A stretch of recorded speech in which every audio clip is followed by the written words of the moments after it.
Hey guys, morning to you. Lou, Colonel, Charles, Utah, El Sancho. I don't know what intain me means. Hope that's nothing perverted there, Sancho. Ordinary County, what's up, buddy? No name. Katie, River Rafter. River Rafter, that's pretty funny.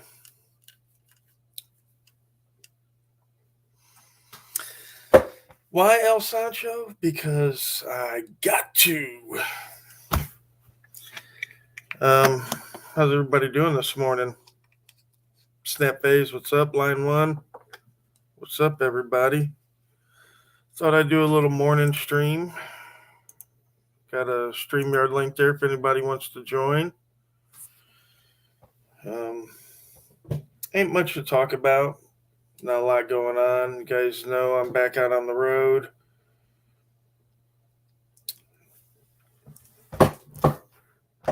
I was out last week with Rice Crispy. We went out for a day or two up in the Panhandle.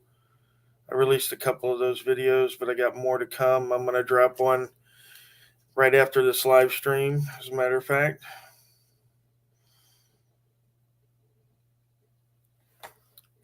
No, Wake Up America. You did not wake me up.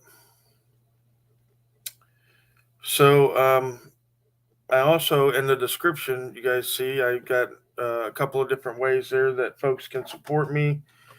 I got a Give, Send, Go.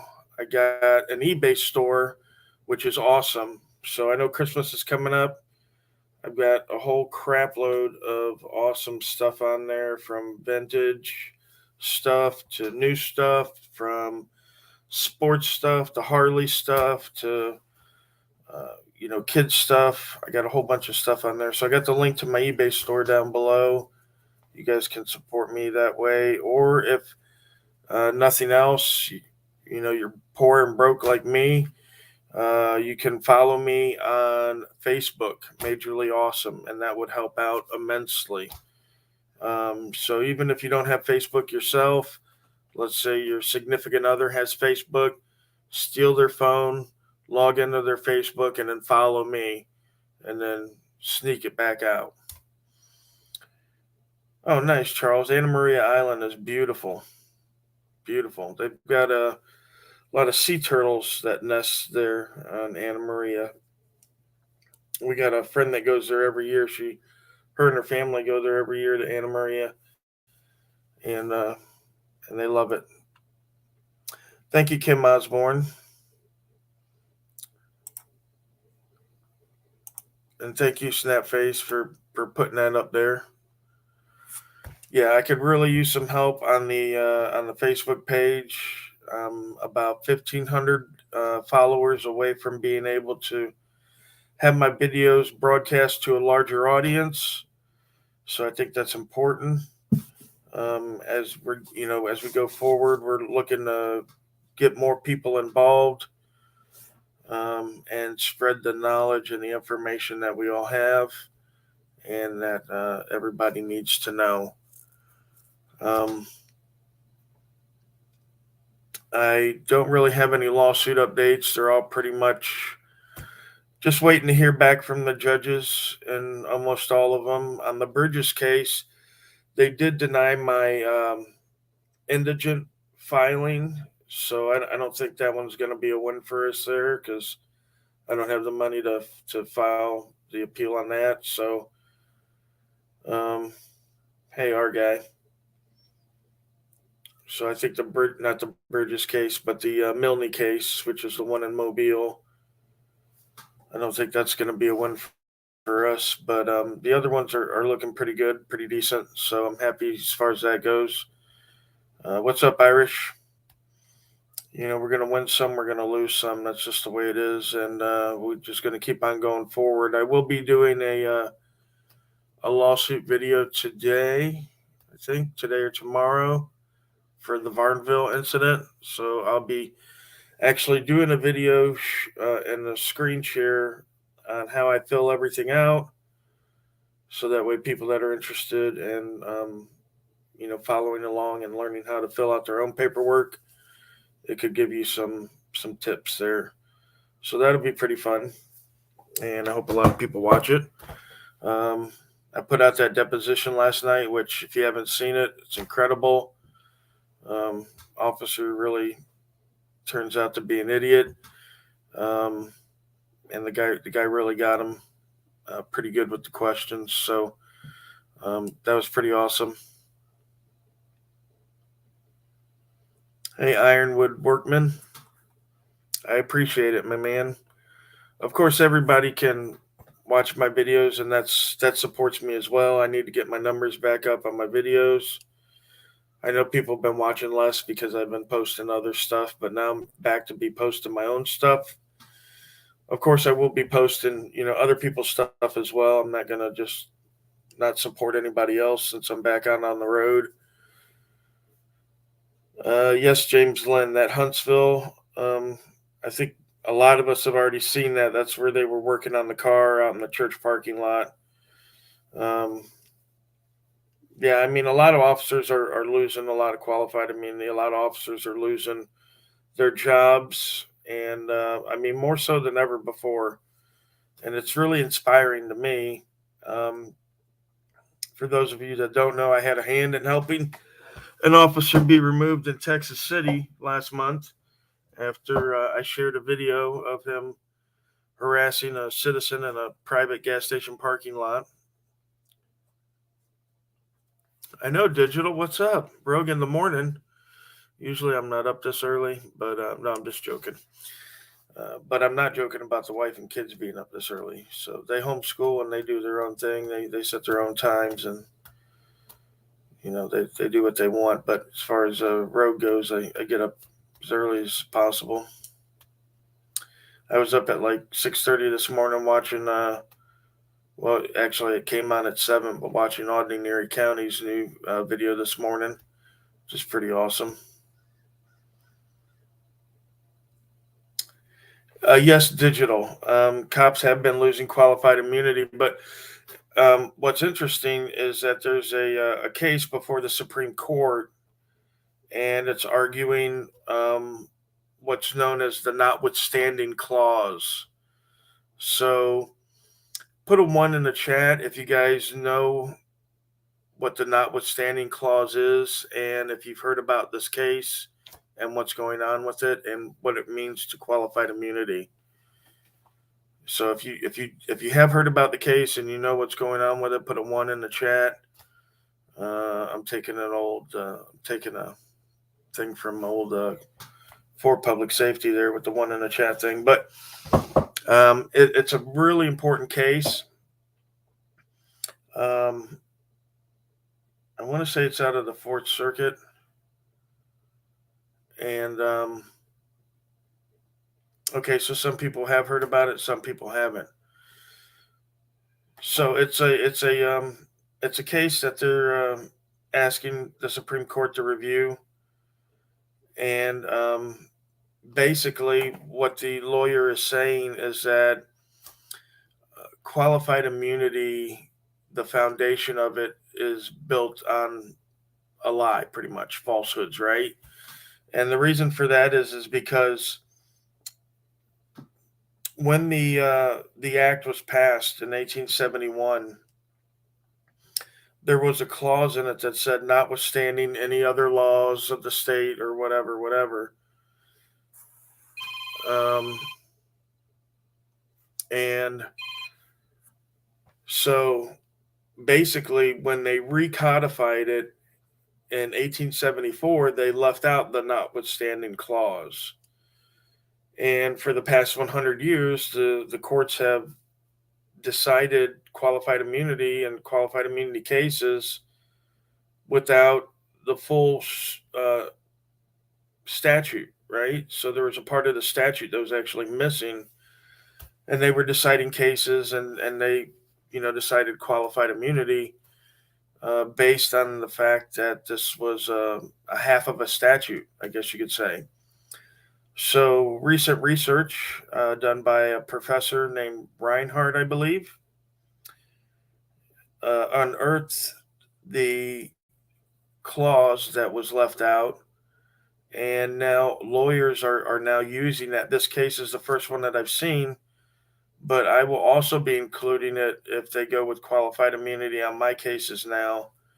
And hopefully we can get it heard and we can get qualified immunity off the table, because basically what they were saying was is that unless the legislators specifically denied these immunities, that they stood right, but there were no common law immunities back then for police to violate your federal civil rights. So um, yeah, it's going to be interesting. I'm definitely going to be keeping an eye on it. What else we got going on here? Let's see what's going on regarding your visits to the Easley mayor. I haven't been out on the road. I'll probably be in South Carolina in the next month or two. I have to get some money together. I'm totally broke, so I have to get money together to get on the road again. Um, and then once I do that, then I'll be going up to Easley. But Easley's got that ordinance, and I do have a lawsuit filed against that ordinance right now. And we're waiting to hear from the judge as far as that goes, if they're going to allow that to go forward or not. Um, hopefully they do, and then we could sue them and get that ordinance taken out of there. But the Easley mayor is just a piece of shit, and he definitely doesn't need to be in a leadership role. That's for sure. So we're gonna keep an eye on him like we always do. We get information from time to time from people up there, so we'll keep it together. Um, Public services in the house, and remember, guys, anybody can jump up in here if you want to and have a discussion. I didn't want to stay on long this morning, so just a little bit, maybe an hour or so, maybe not. Who knows? Um, the next case I'm filing is that Varnville case, and again, like I said, I'll be working on the paperwork today or tomorrow, and I'll be videoing the process, and I'll be bringing that to you fine folks, so you can see how I'm doing it. And again, hopefully that'll help you in your endeavors. If you just decide that you need to litigate against someone for violating your civil rights, then hopefully this will be a good thing for you guys to check out. I do have about 4 or 5 more Crispy Nation videos that we did. I do have to say that Santa Rosa County was pretty calm, so not a lot of craziness going on there. But again, you guys know I don't go out there just to record the craziness. I go out there to record everything. If they're not acting crazy, that means that what we're doing is working. So I'm going to show that as well. So you'll get to see all of those. I will be going out back again this next week. I will be doing some undercover secret recording in a place that has an ordinance against recording in the public buildings. I'm going to go and I'm going to secretly record while I have my clipboard and paper, and I'm going to be writing down information that I see and hear within this building, and see if that is an issue for them as well, because they do have an issue with recording. They have an ordinance that doesn't forbid it per se, but the ordinance does say that you have to obey all signs. And one of the signs in the place says no recording. So we're going to go in there again, secretly recording, because there's no law against it. And of course, I'm going to be in public areas where there's no expectation of privacy, so they can't hit me with the wiretap statute. And I'm going to record on my paper and pad. I'm going to walk around and see if I can hear or see any personal or confidential information, and we'll approach it that way and see how they go and see how they handle it. We want to dig into a lot of good stuff that's coming up. Blue Stills give me some information about the candidates up there for sheriff in Alachua County. I've got some people contacting me about Dundon, excuse me, not Dundon, Dunellen, and their mayor and their city council meetings are not going right.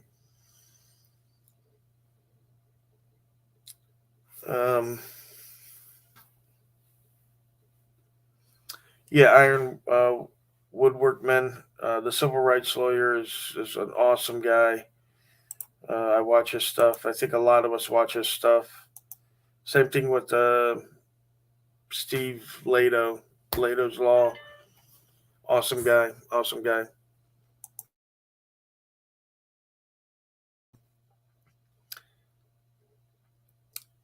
Yeah, that's a fact, Leon. That's a fact.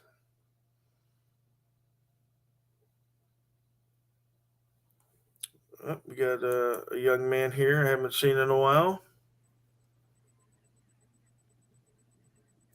Brad. How's it going, Brad? Not too bad, sir. Not too bad. Just kind of mid cooking. No audio for you, buddy. Super late. Oh shit! Hold on. Fuck. Where is it? Let's see. One sec. Oh, I'm not logged in. Fuck that shit.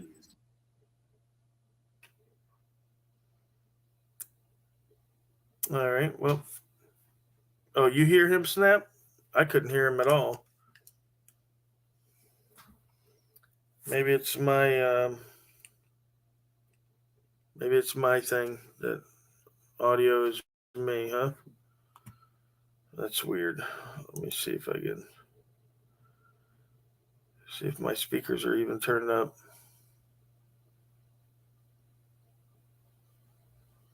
That's happened before, and I don't know how it got resolved. That's what it was. My speakers were down. That's what it looks like to me.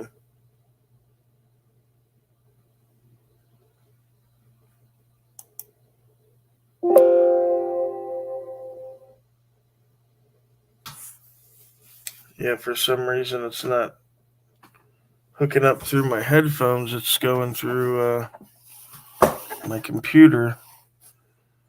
Oh, no wonder. That's ridiculous. My headphones are unplugged. I'm sitting here with my headphones on my head, thinking you guys needed to hear me, and the damn headphones aren't even plugged in. That's got to be my kids, so I have to take care of them. Hey, Bob. Yeah, man. Lana's always around. We like working with her, so that's a good thing. I can hear you, Brad. That was all me, buddy. Well, god damn it. God damn it. Yeah, I got my headphones on and I'm talking into the mic and everything, and I couldn't hear you, so I'm like, well, let me check the connection on the back with my headphones. The damn things weren't even plugged in. Yeah, I was hearing that. So yeah, man. Technology, it's a bitch. It is. This when you think you got it licked, it kicks your butt again. Mitten State says Rogue Nation must be new. I am new. I am new. This is no doubt.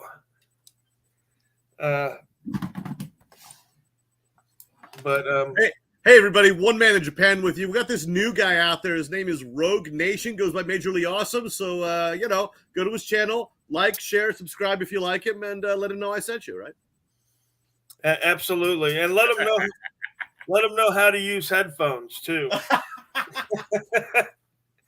Somebody could maybe do a tutorial or something, a video tutorial on how to plug in your headphones. That would be great. Oh, snap. My boy from South Florida is in the house.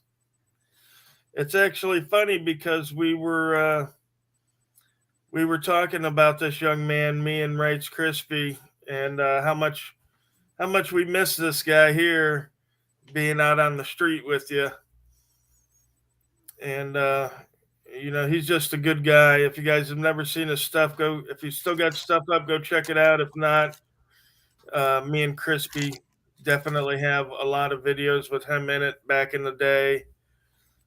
Just a savage tyrant destroyer this guy was, and when we love the guy, we miss him. He's a great guy. So, but we also, I just heard from one of our other buddies, Government Accountability. If you guys remember him, he might be getting back out on the street every once in a while with me. He said that he's got a couple days off a week, and told me that he'd like to hook back up with me and go out again. So he was a good guy. I enjoyed working with him, and so that might be another collab that you guys see here shortly. I'll definitely be out again, like I said, next week. Yeah, Norton News Now just talked to him for 4 hours the other night. So when I started, there were four of us that always got together all the time. There was me, there was Rights Crispy, News Now South Florida, and Government Accountability. And then also Eyes on the State used to hop in a lot as well. There used to be 4 or 5 of us. And we ended up starting Bang, Bolt Action News Group. And these were the guys that were involved in it. And we always had a great time. We went over there and messed with Big Nick and hustled in his community, and we just did a lot of good stuff. One of my favorite audits that I thought I had posted, but I guess it's lost the time. But me and News Now South Florida and James Madison audits were up in Georgia, and it was late at night, and we were outside of a Walmart distribution center, and we were standing on the side of the road there, and they called the police on us. And we had decided that if the cops came, to have some kind of story, right? So James whips out his phone and he starts looking up bats, right? Bats for the area. So when the cops roll up, they're like, "Hey, what are you guys doing out here?" We're like, "Bats. We're looking for bats." And this officer stood there. Oh, News Now South Florida says he still has that video posted if you guys want to see it. But the officer comes up to us and he's literally talking to us about bats for like 15 or 20 minutes. He's like, "Oh, yeah, you should go over here, man. There's all kinds of bats hanging out over here. It's like a hospital or something. They had some kind of under, breezeway or whatever where the bats used to congregate or whatever." But it was so funny that they totally bought this thing, right? And then so, I don't know, about 30 minutes later, we're sitting out in front of the jail there. I think it's Coffee County Jail. And, we got 9 cops called on us. They all come in squealing. It's like code 3, like half the police that were on that night or something. Anyway, they come into the parking lot, and one of the guys that was at the Walmart was there, and his supervisor was there as well. And the supervisor told James, he's like, "You're going to have to do a lot better than a story about bats." And James was like, "Why? Your buddy bought it." Yeah. So it was pretty funny.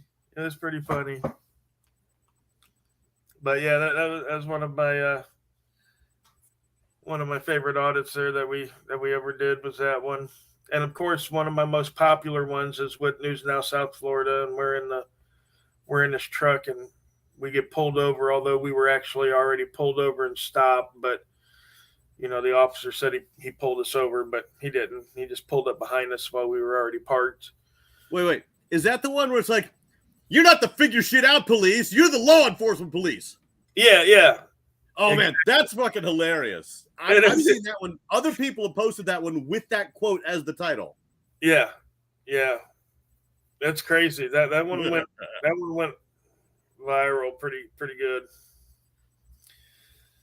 The cops are always, there's 2 things I've noticed the cops like to say: trying to figure out is number two, but number one is always listen to me, listen. No, listen. Are you gonna listen? Listen to me. Like, Jesus, fuck, guys. Yeah, absolutely. I mean, they want to control that narrative. You know, that's part of what they get taught in, you know, police academy, is that when you show up on the scene, you use your big boy voice, and and you control the narrative. Um, and of course that doesn't always work, as as we know. um, and once that happens, they're kind of at a loss, right? And then they got to try to reassert their authority some way. Um, so I haven't fully enacted my new script yet, but when I do, you guys will see that I'm going to be controlling the narrative from start to finish from now on. And I'm not going to be arguing in these buildings anymore with these people, right? Because basically what's going to happen is I'm going to go into the building. They're going to tell me I can't be there. I'm going to be like, yes, I can, blah, blah, blah. Once they call the police, I'm going to step out onto the public sidewalk, wait for the police to show up. And then from there, I'm going to do it kind of like a Jeff Grayish type deal, where I, talk to the officers as soon as they come up. I'm going to let them know exactly what's going on. I'm going to let them know exactly what the law is. And then I'm going to give them an opportunity to do the right thing. You're either going to go in there, officer, and let them know that it's my right to record in there and I'll come back in, or you're going to violate my rights and tell me that I cannot go back in there. Now, the reason I'm stepping off the property on the public sidewalk is because they won't be able to arrest me for trespassing, right? Because again, like I said, I don't know if everybody knows this, but I'm done taking arrests, right? I'm through with it. It's never going to happen unless it's just a maniac, crazed cop that doesn't know any better, right? So I'm going to give them the whole spiel. I'm going to allow them to either do the right thing or do the wrong thing. I've already got notice of intent to sue printed up, blank copies. I'll be more than happy to fill those out on the spot and give them to them if they do violate my rights. And that's the way we're going to handle it from now on. It's going to be in the courts. We're going to litigate, because I first of all, I'm not going to get arrested. I'm not going to go to jail for 2 years and leave my family stranded. That's definitely not my plan or my goal. But two, it doesn't add much, if anything, to the case. It only takes away, right? It takes away your time. It takes away your money. And I'm just not going to do that. I don't have that level of support to where I could go out and get arrested all the time. Long Island Audit, he makes $60,000 a month. He can go out and get arrested every month, right? Rogue Nation makes $1,000 a month. I can't go out and get arrested every month. You know what I mean? So I would like to go on record as saying I would love to make a fucking $1,000 every month with my YouTube channel. Well, right. If it didn't cost me $2,500 to run it, I'd agree with you. Yeah. See, yeah. No, you are definitely more activist than capitalist in this case. Yeah, absolutely. And the trade-off to me is the time spent with family, right? Because I made more money doing what I used to do in the restaurant industry, and running my own restaurant type company, than I ever have made on YouTube. But wait, did you quit doing hospitality? I mean, pretty much. I haven't staffed an event in over a year. I think the last event I did was I did a couple weddings, I think last October. And then my regular job, which I still have, they only use me like 1 or 2 days a month. So I don't really work there a lot. So I'm basically just doing this, doing public records, doing my lawsuits, which the lawsuits in itself is almost a full-time job. I've got 4 running now. By the end of this year, I'm probably going to have in between 6 or 7 lawsuits going at one time. And that's a workload for most lawyers, so the only thing that's saving me is that, I'm hyper focused on one specific area, which is the First Amendment. So a lot of the same arguments I can transfer from one case to another. so I don't have to spend a whole bunch of time researching this or researching that. It's already pretty much, cookie cutter as far as that goes. So that's what's helped me out a lot with the with the lawsuit aspect of it. Keeping it in a timely fashion. But everything I do, takes time. So it takes time to go out and make videos. It takes time to edit the videos. All the stuff. So I editing videos. I'm well with you, sir. Exactly. Yours are longer than mine, but I have to subtitle all of my shit.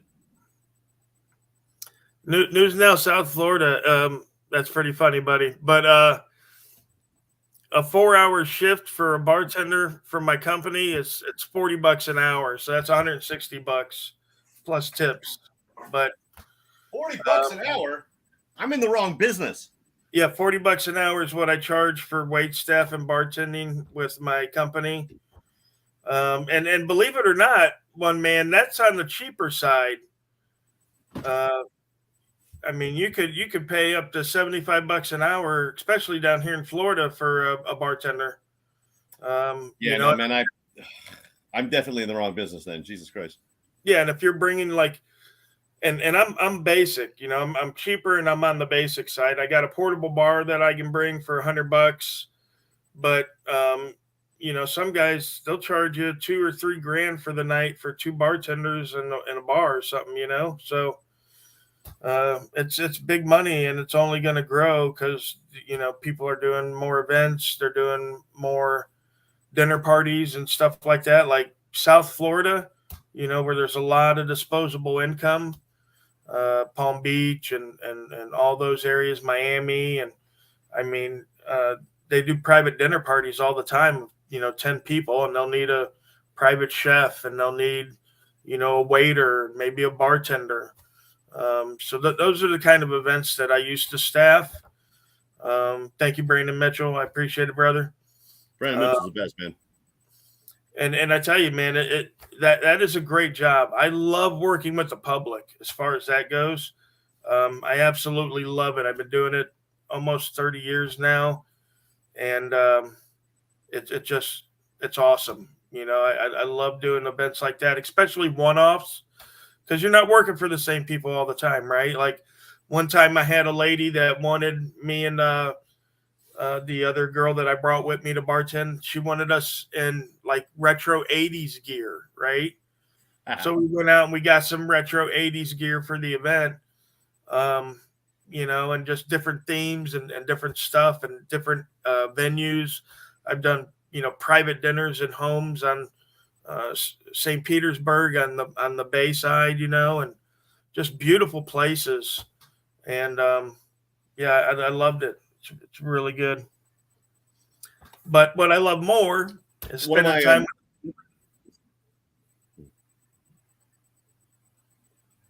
Go ahead, Brad. I didn't mean to cut you off. Oh, no, man. No. I was just saying, one of my students the other day was telling me he works for an international company, and the CEO came into Japan, and apparently they hired a sushi chef, like of the caliber, like to come into the office and make them sushi on site. And this is a guy who has apparently made sushi for, I don't know if he was Prince Charles or King Charles at the time, but like British royal family caliber guy. And they said it costs like, I don't know, 2-3 million yen, which is like a good $20,000-$30,000 to have this guy come in. I was like, okay, that was probably real damn good sushi. Come on. Oh yeah, no, that's the thing when these guys, with that kind of money, have that money to spend, they do it in all kinds of ways. I started doing this kind of work out in San Francisco and right around 2000. And I worked the Sony PlayStation Christmas party out there in San Francisco that year. Damn. And they paid Russian trapeze artists $10,000 to spend on a trapeze above the food banquet tables. $10,000 just to spend on a trapeze above the food banquet tables. That's all they did. And they brought in video games. They brought in the big stand-up video games. They had the little gold chocolate coins with the PlayStation symbol on, which I, obviously helped myself to. Oh, yeah. I like candy. And So, you know, again, I am 100% in the wrong fucking business.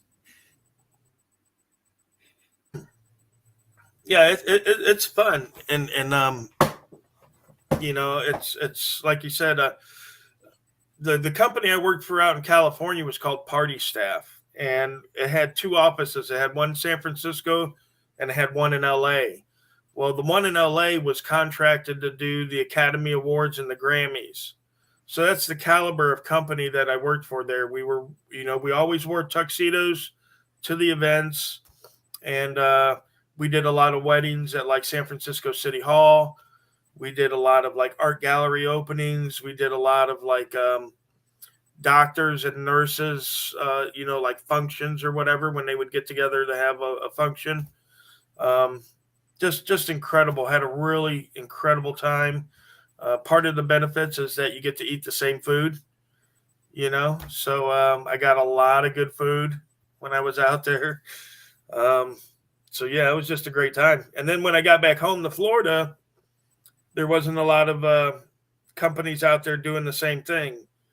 And I realized that Florida had a lot of disposable income, like California. There's a lot of rich people that live down here, and you know they need that service. So I started that service a couple years back, and you know I'd say probably about 2 or 3 years before COVID hit, I started it, and it doubled every year up until COVID. And then when COVID hit, it went flat, and my YouTube channel was picking up more, and I just decided, hey, I'm gonna stick with this because, like I said, I love spending time with my family more than I love any amount of money, right? And I enjoy, you know, the same aspects, going out in the public, traveling, but also there's such an important aspect to it, which isn't in bartending, and that's helping to educate people and helping to enforce civil rights, which to me I think is probably more important than any other job that I could do. You know, You know, speaking of bartenders, man, I have kind of a test with bartenders because in my hometown, you know, because I'm from a university town, and one of the tests I would do is I would go in, you know, you go to a bar, and a lot of the bartenders were, you know, inexperienced college students, things like that, and I would order, and you're a professional, so you know what the fuck this is. I would order a Cuba Libre, and I swear to God, the number of people that, well, especially if you're from Florida, you know what a fucking Cuba Libre is. I would have people like they would look at me and be like, "What's that?" I had one girl accuse me of making it up to try to mess with her, and I'm like, "This drink is older than I am, man. It's Bacardi and Coke with fucking lime. Can you make it or not?" Jesus Christ. yeah, it's funny because you know with bartending, it's you know you got to know the basic drinks, right? But there's so many drinks out there that a lot of times, like if someone comes to me and they have a favorite drink, I've never heard of it before. If I ask them, usually they know the ingredients to what's in their favorite drink. You know what I mean? So it's If not, you've got one of those books behind the counter, or in the modern age, you pull out your phone, punch it in, and go, "Oh, sure, I can make that. Give me a sec. I've just got to grab the ingredients. I got the triple sec and the curacao right here." Exactly. Like literally, that's all you need to do is if you got a phone, you just Google it, and within like 10 seconds, it'll pop up allrecipes.com or barrecipes.com or something of that nature. So, yeah, I've never had an issue with bartending or making drinks for people.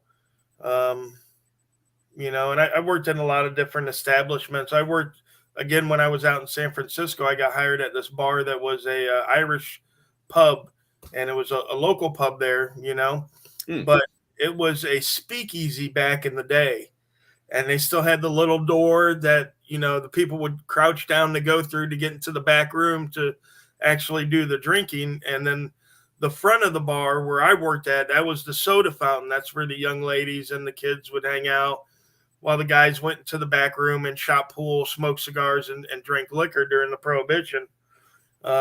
So a lot of history there. But, you know, most people that came into that place, they wanted beers. You know, they wanted black and tans. They wanted, you know, stuff like that, Irish whiskey.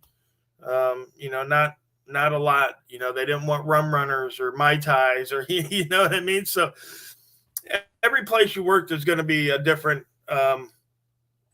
clientele that comes in there and what they're going to want and stuff like that. I worked at country clubs, and those guys are pretty simple. They want basic drinks, rum and cokes, gin and tonics. They want a 6 pack of beer to take with them on their golf court out, golf course, stuff like that. So, um,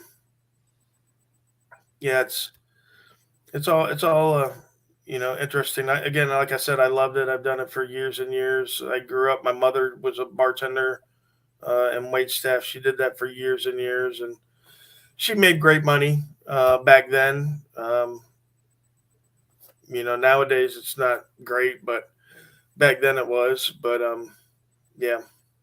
Honestly, man, like the best Cuba Libre I ever had was at a sports bar, like a below street level sports bar in my hometown. And the guy, like most of the people working in the bar were, attractive young college students wearing like short black shorts and like basically the equivalent of a sports bra with a little ref outfit tied. I mean, sweet girls, I mean, gorgeous, but also nice people. But it was made by like a guy that worked there, just kind of a not quite as young as them. Made the Cuba Libre. Was like, here you go. I was like, oh my god, this is like the best Cuba Libre, man. This is the best. Just a random fucking sports bar. Yeah, that's awesome. Like, and that's with anything, I think. Um, you can same thing with food. Like some of the best Italian food I found is in the hole in the walls restaurants. Like in Chicago, I found a really good like hole in the wall Italian joint. Down some stairs, looked dark and murky, Hmm. but just incredible Italian food. So that's what I like to do. Like whenever I'm up in Chicago, because I grew up a lot around there. Hmm. Thanks, South Florida, buddy. I appreciate it, my man.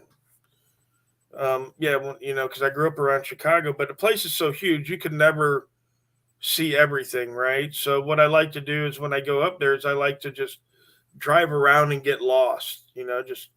Just drive and wind up where the hell ever. I don't even know where I'm at, and then look around from there. And that's how I found some of the best places um, down there that I've been to, and some of the more unusual places.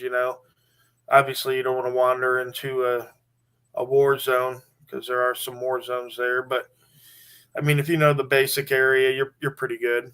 You know, you got 8094 that runs. Well, 94 runs north and south. 80 runs east and west through there. So as long as you know where you're at, Lakeshore Drive runs north and south. So as long as you know, hey, if I head east, I'm going to hit Lakeshore Drive, and Lakeshore Drive is going to take me all the way up north, or Lakeshore Drive is going to take me all the way down south into Indiana. Um, so Yeah, unfortunately, I think a lot of those little hole in the wall places probably got killed dead by the pandemic. I mean, small business got hit hard by that shit. absolutely, it did. Absolutely, and even to this day, it's still recovering.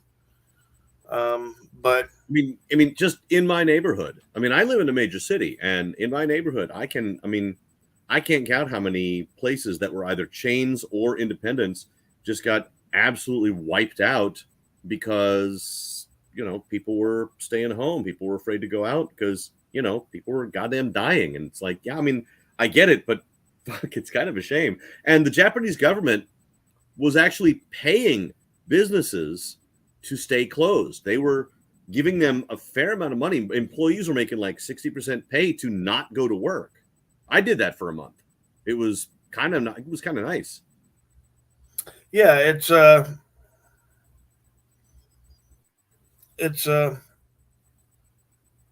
hard, I guess you could say, for people that have taken that money and not worked for so long to get motivated to go back to work. So that was a big issue there. I know.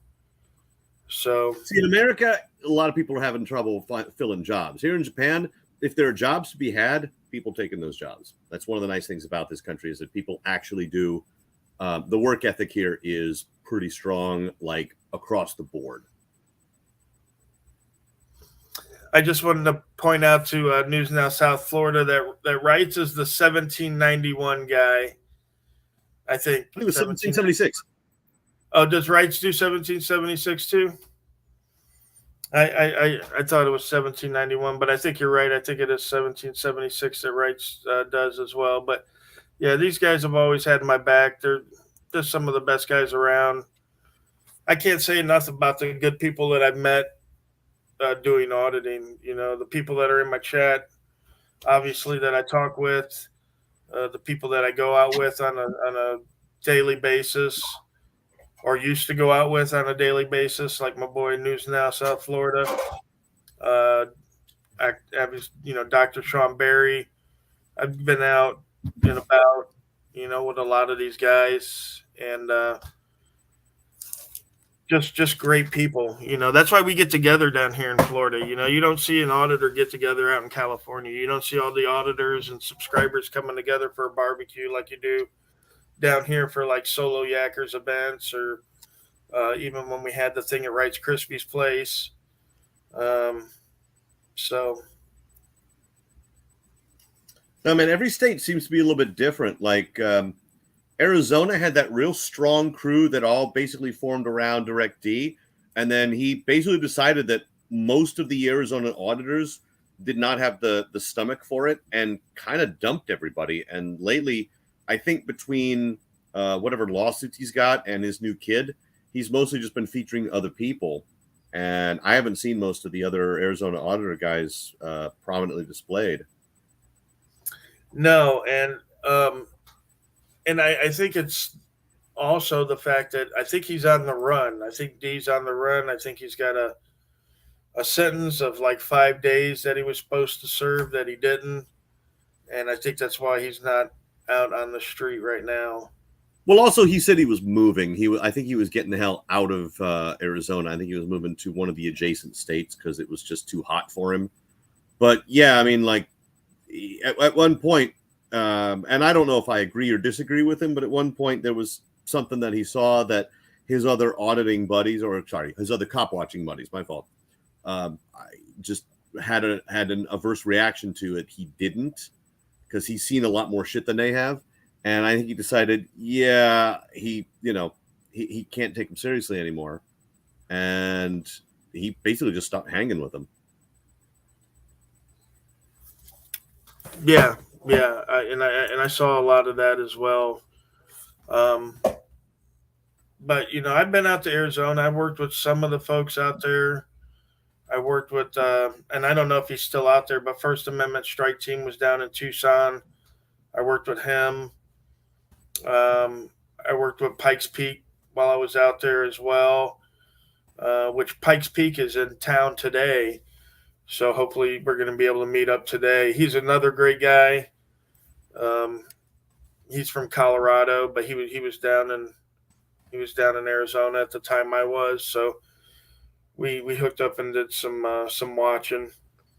But yeah, I mean, there's not been a lot of auditors out of Arizona. There's been a lot of cop watchers, but I don't think a lot of auditors have come out of Arizona. You had that I forgot what he called himself, Daddy, law offices of Daddy and Master, but he kind of went off the rails.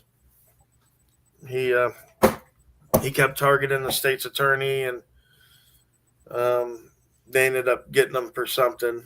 There's always something that they can get you for. That's what I tell people. You got to remember, there's always something on the books that they could probably nail you with, given enough time and enough persuasion. Well, in Arizona, man, I mean, if you watch not just DirectD, but if you watch a lot of those guys, Spit and Cobra and those guys, the cops in Arizona, in most of the major cities, in a word, suck. I mean, they're just terrible. And I want to answer this question from Ironwood Workman, and that is yes, Ironwood Workman. I've had a lot of subscribers that have offered me places to stay. During my trial in Georgia, I stayed with a subscriber. Me and Rice Krispie stayed with a a subscriber for about a week, um, and he was awesome. He's a ex Vietnam vet, helicopter pilot, which, as you know, not a lot of them made it out. This guy was like a bona fide hero, and I felt honored that he not only allowed me to stay there with him, but he gave me cash to help support me, and he's just an all around awesome person. But I've had a lot of subscribers that said, "Hey, if you make it up this way, you can crash here," or some of my subscribers, they have Airbnbs. I've stayed in those before in Myrtle Beach in South Florida, North Florida. So yeah, it's nice. People like to help out and do what they can. Like I said, that's why I say you don't have to donate money to me if you don't have money. You could watch my videos. You can share my videos. I definitely need a push on my Facebook followers. So if anybody's on Facebook and they can follow, go ahead. If not, uh, ask your coworker, "Hey, are you on Facebook? Why don't you follow this guy for me?" You know what I mean? Like, I just need a push to get me 1,500 more people, which shouldn't be a problem. I've got 100,000 people on YouTube. You think I could get 5,000 on Facebook, right? There's got to be at least 5,000 of the 100 that are on Facebook that would be willing to follow me. So that would help out a tremendous amount, because then they would start pushing my videos out to a much wider audience on Facebook. And by the way, if you come to Tokyo, I can't put you up. The what you see behind me is most of the place I live in. I just don't have the space for anybody else, but I can find you a cheap place to stay. There you go. There you go. I'd put you up if I could, hypothetically, but seriously, my place, it's painfully small. Yeah, no, most places over there I heard are kind of on the tighter side. Well, in the big city, yeah. In the big city, unless you want to buy a condo, but yeah, like apartments, yeah. I mean, this, and I didn't pick this place. The company picked it for me. Right on. Neighborhood's great. Apartment's too small. Right. Rats to the Moon. I was up in Holmes County the other day. We went and we did a revisit to the one place where the lady called her husband in to try to intimidate us. We did a revisit there. Is that the one you did with Rice Krispie, where the guy came out and you fucking basically just talked him to death? Yeah, where he's like, "There be women in here. There's women in these offices," and we're like, "And." That was fucking hilarious, man. The two of you, he had nothing to say to you guys. You guys countered him at every turn. Oh yeah. Barbara, you got to follow me on the Facebook page, hon. Don't just like it. You got to follow it. And you got to go to the dots up top to find the follow button. For some reason, my follow button is hard to find, which is probably why I'm not getting the follows I should. But you got to follow me on Facebook and not just like it. So remember that, guys. You got to follow me. You got to hit a follow button in order to follow me and not just like it. Because likes won't do nothing on Facebook, unfortunately. You have to be a follower. So yeah. Wait a minute. I thought the whole point of the 1A community was not to be a follower. It'd be independent. Be your own man. Yeah, absolutely. After you follow me. I'm kidding. Yeah. Yes, Gregory, I have a Facebook. It's under Majorly Awesome. I believe Snapphase has been on the comments posting the link to it. And Rats to the Moon. We also stopped at the Bonifay Police Department, and I talked to an officer there for a minute, just to see if they were familiar with the First Amendment and the right for people to record in public. So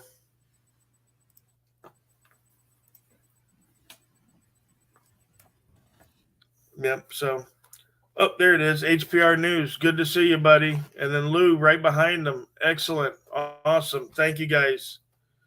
Always a pleasure to see you guys. See, these are other great guys. Lou, HPR, Iron Workman. My email is Patriot Discussions.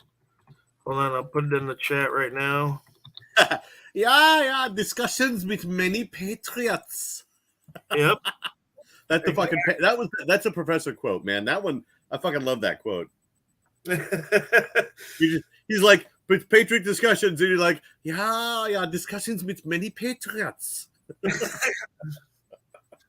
So I'm going to be going back to that place soon, actually, to again request records because they keep denying it, and hopefully this time I'll be able to put some charges on those folks because I've called now at least twice. I filled out the report the one time.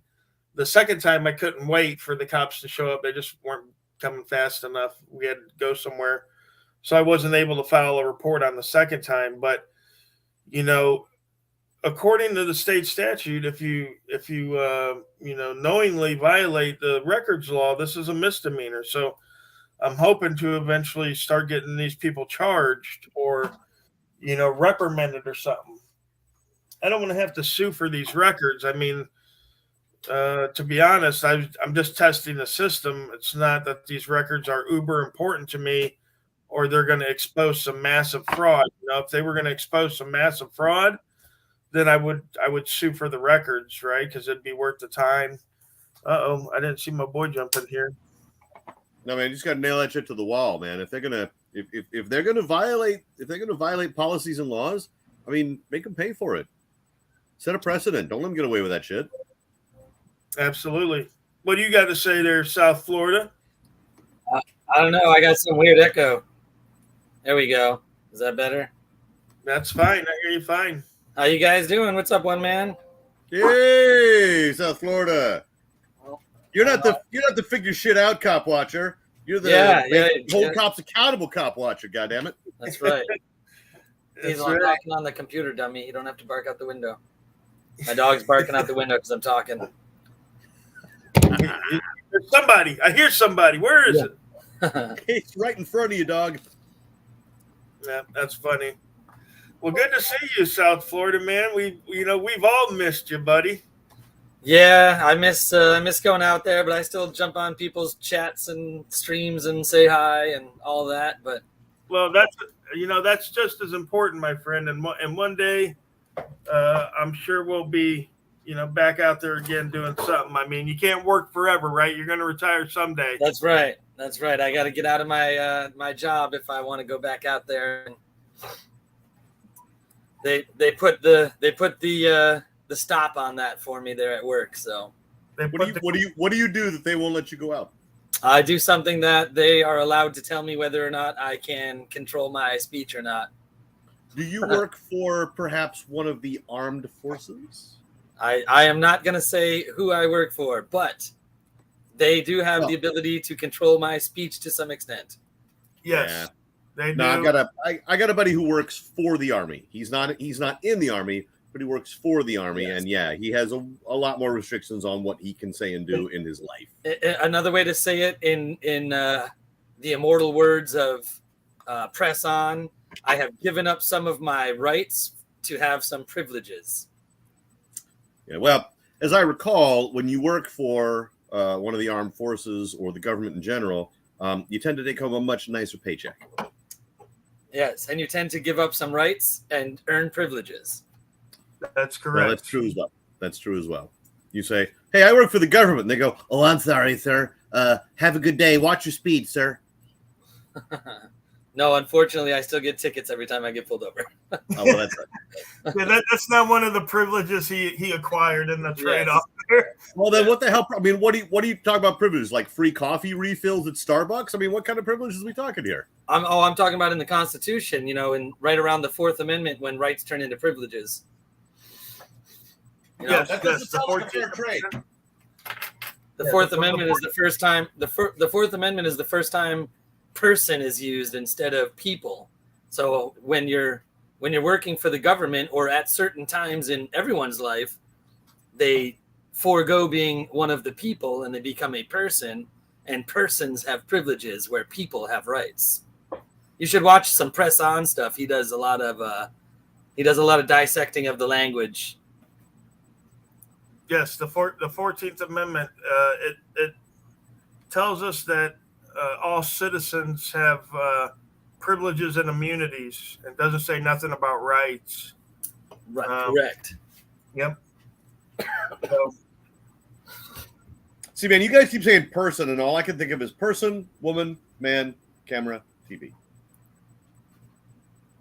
well, law's a little bit more different because every word in law means something, right? So, do you remember when Bill Clinton was on trial for the Lewinsky thing, and Bill came out with the what everybody thought was a funny gaffe, but he said it depends on what the definition of is.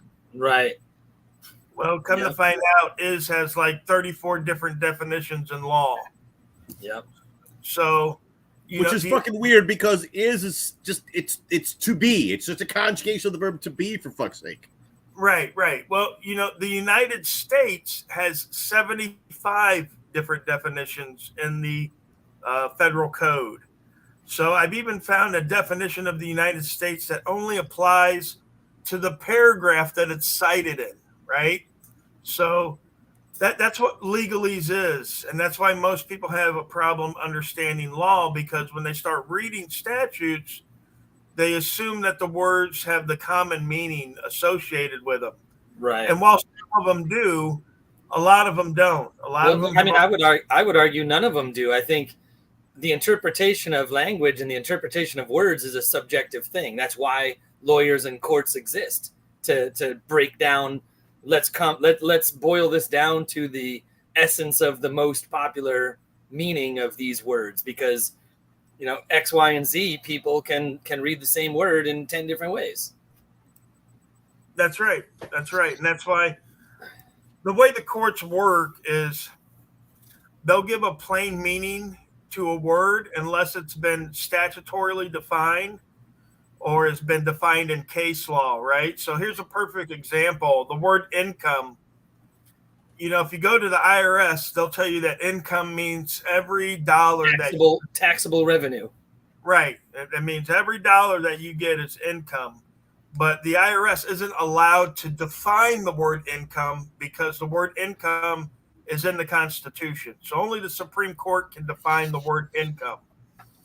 And the Supreme Court defined the word income in 1909 to mean any let me see if I can remember, any profit or gain from labor or capital. And then they redefined it in, I believe, 1913, and they included the sale of any properties. Well, yeah, like any stock or anything. So any like capital gain type deal. Right. But according to the Supreme Court, income does not mean every dollar that you get, right? Because when you think about it, companies can write stuff off, right? So if I have to, pay rent, like if I'm Walmart and I have to pay rent on my property to set up a store there, then I can write that rent off, right?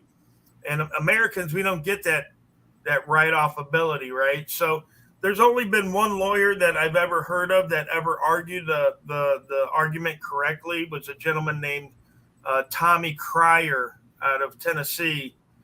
He was a lawyer who stopped paying his income taxes, and they took him to court, and he beat the criminal charges, but before he could go to court to find out if he owed any of the money back, he ended up dying. So that part was never litigated, but he did beat the criminal charges. Well, and he beat the taxes too. He ended up not paying those as well, right? Oh, right, because he died. Right. Wow.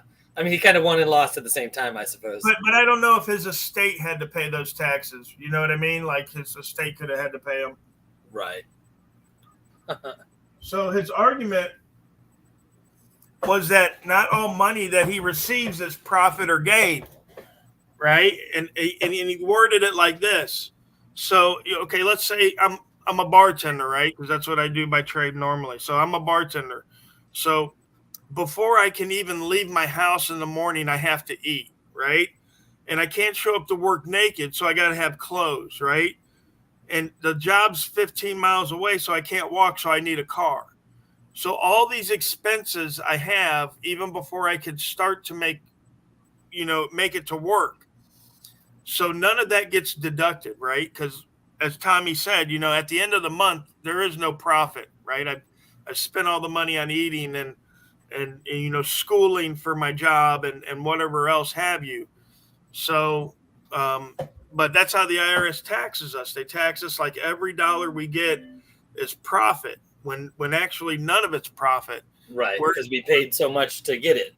Right, and we're making an exchange. Our labor for their capital. It's an exchange. There's no profit or gain experience there. It's not like, let's say you own a landscaping company and you have a contract to go out and cut a lawn for $100 and it only costs you $50 in labor and gas and whatever else. Well, that other $50 is profit, right? Because you pay back your expenses, and then the rest of the money's profit. But that's not how we work as human beings. We don't get reimbursed our expenses. We have to pay for our expenses out of the whole of the sum. So it's a hard argument to make, and a lot of courts won't even allow you to make it. They'll just declare it frivolous right off the bat, and that's how they've kept most Americans down a lot of these years is through the income tax. But again, like I said, it's a hard case to make if they'll even allow you to argue it. So we're pretty much stuck as it is. Yep. And then we could always delve into the rabbit hole, which we shouldn't do right now.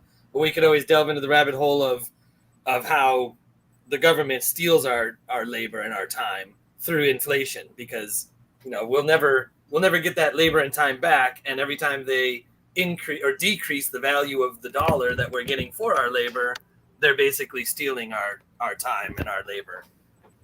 Absolutely. Yeah, all we are basically cattle. We're tax cattle. Yep.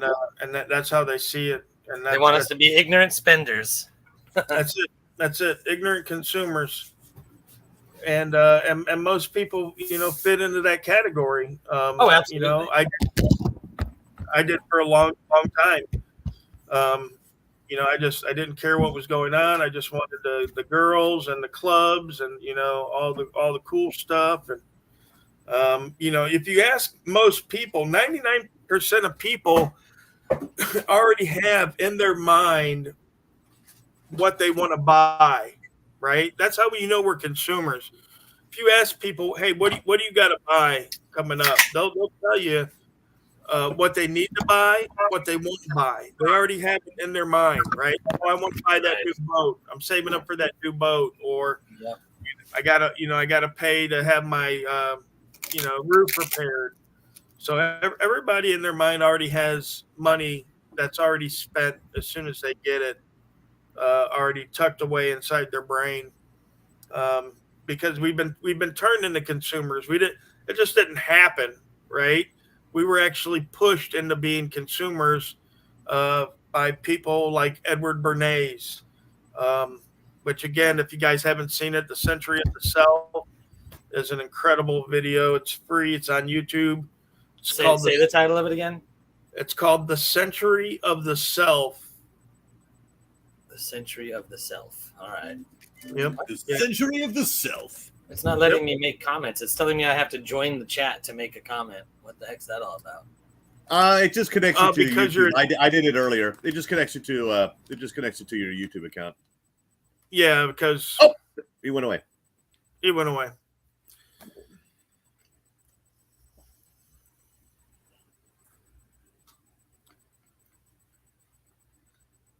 Yeah, I didn't say anything because I ran down to the convenience store to get some more cheap ass beer.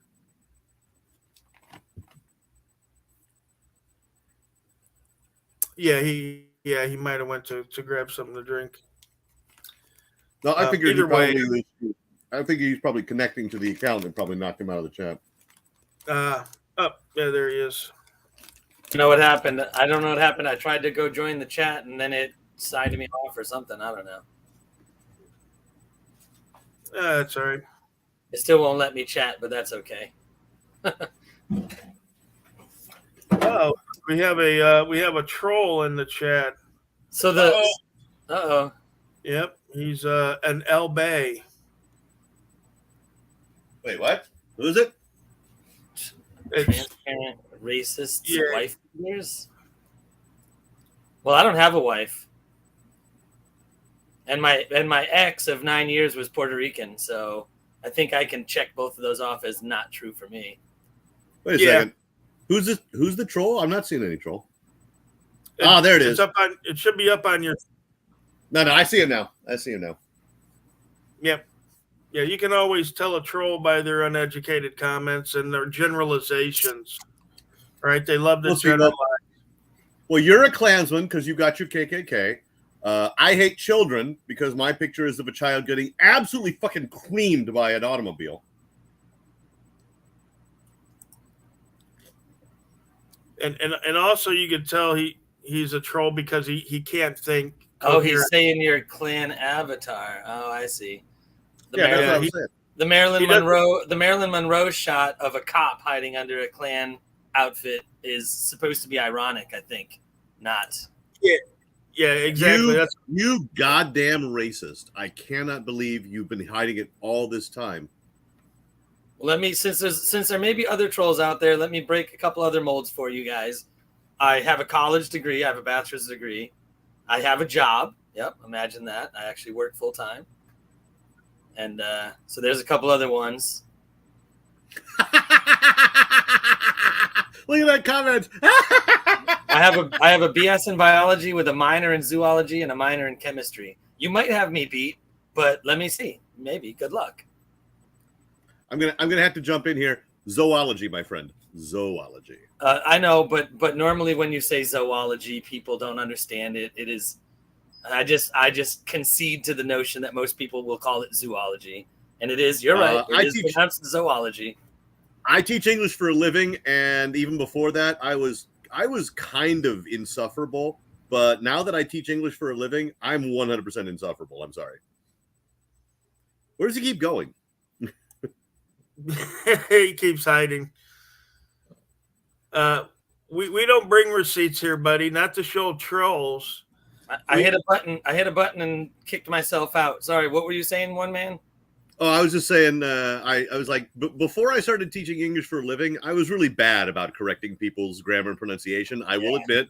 But once I started teaching English as my job, I pretty much became insufferable. Here's a good one for you that drives me nuts. That I have to correct people all the time. When people say these ones, it drives me crazy. You're pluralizing one twice. Yeah, unless you're talking about multiple $1 bills, then it would work because these ones would in fact work.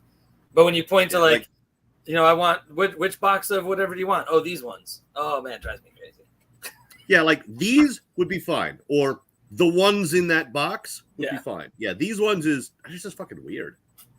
A double pluralization of a singular word. How about we're going to take these ones to the strip club? That works. That works in that case. That works in that case. And when I come down to the bank. When I come home, none of these ones will be in my wallet. Mm-hmm. Yeah, I got me change for $100 down at the bank, and now I'm gonna take these ones down to the club. Exactly. These ones, they support many a single mom. Singles support the single mom. Hey, one man in Japan, nanji desu ka? That's about the extent of my whole Japanese, by the way. It's 1:18 in the morning. Oh crap! Okay. Yeah, it's that, right in, now. That in numbers. That in numbers. I can say numbers in Japanese, but that's it. Up We're to 1,000. So I don't know the word for 1,000. What's the word for 1,000? Then I'll be able to count all the way up to a million. Then. Sen. Yes. Oh, okay. So now I can count higher. I could only count up to 999 before just now. Yeah. So sen. Yeah. And Sen. weirdly enough, 1,000 is sen, but 10,000 is ichiman. You have to actually say the one. Oh, you don't say 10,000. jusien? You don't say jusien? No, well, jusen, sure. But I'm saying if you want to say 10,000, you have to say the ichi. But if you're just saying Oh, ichi, 1,000, right. you don't have to say the ichi. It's just sen. Oh, that's so weird.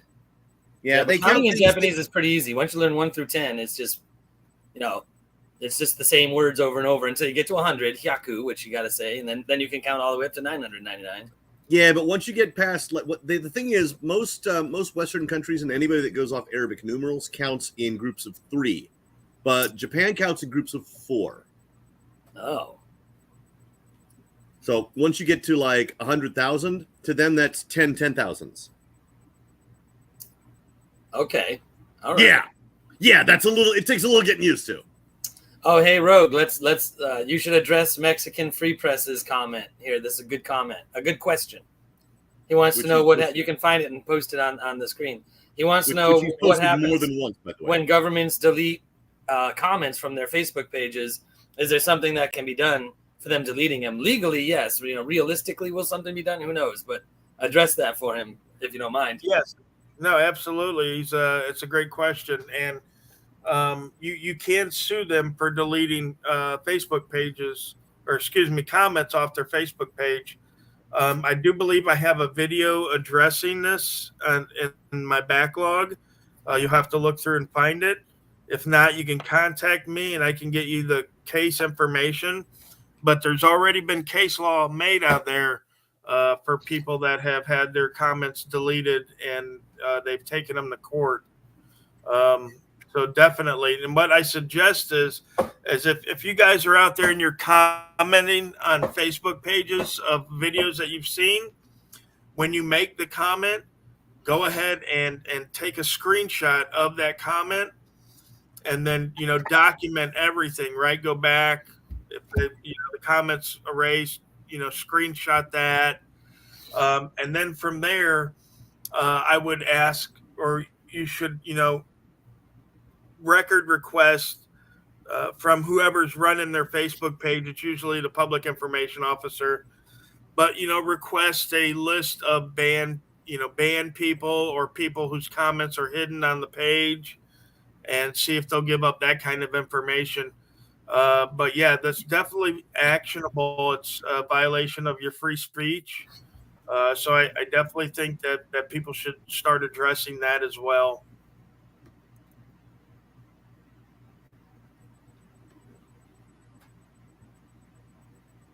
I hope that answered your question. I think that answered it pretty damn well. Yeah, good deal. Yeah, once a government agency creates a social outlet, whether it's Facebook or whatever, they are no longer allowed to regulate the speech that happens there. Now they can get rid of things like threatening information, or if private information is shared, or there's some things that can be regulated, but they can't just regulate free speech, especially free speech that redresses your government. And just a guy having fun, I don't think there is an average settlement. There's not a list of monetary awards for civil rights violations. I do believe I have heard the most for the deleting Facebook comments, I think, was $60,000.